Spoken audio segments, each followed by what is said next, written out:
Senior coalition MPs have dismissed the idea of Queensland's Liberal National Party formally breaking away to form a new grouping in Canberra, despite suggestions dumped Junior Minister Keith Pitt could lead such a move.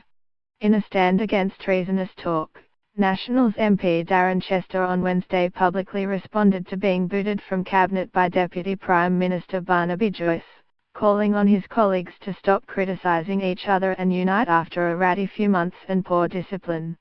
Mr. Pitt would not on Wednesday rule out setting up a separate LNP party room next year, and referred to an earlier statement that his priority, as it always has been, is to serve the people of Hinckley. They have supported me and the Liberal National Party in the past 2 elections, and I intend to ensure I continue to deliver for the people of my electorate. 3 of Mr. Pitt's Queensland colleagues, Ian MacDonald, Scott Buckholes and Lou O'Brien, told Fairfax Media they did not want their colleague to quit the Nationals party room and establish a separate LNP grouping.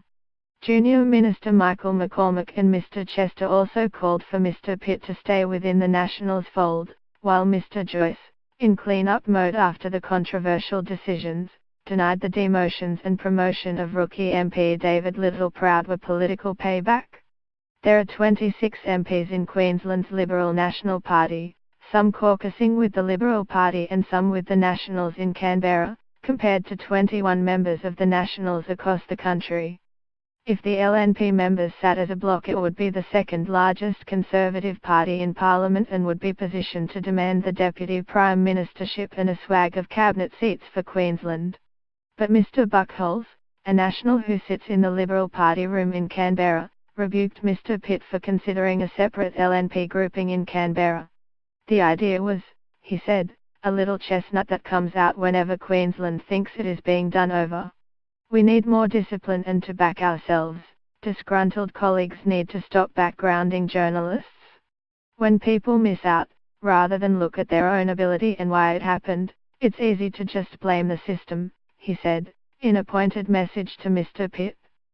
Senator MacDonald, a long-time advocate of an LNP grouping in Canberra, said had the reshuffle not been as good for Queensland, granting it an extra cabinet post, as I think it was then, I would have been arguing for it now.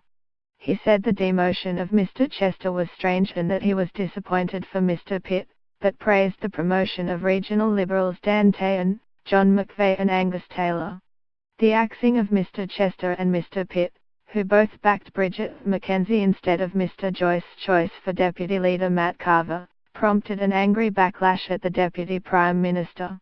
Mr. Chester said he was disappointed with his demotion, which Mr. Joyce has said was to get the geographic balance right, but backed him as party leader while also calling for greater discipline.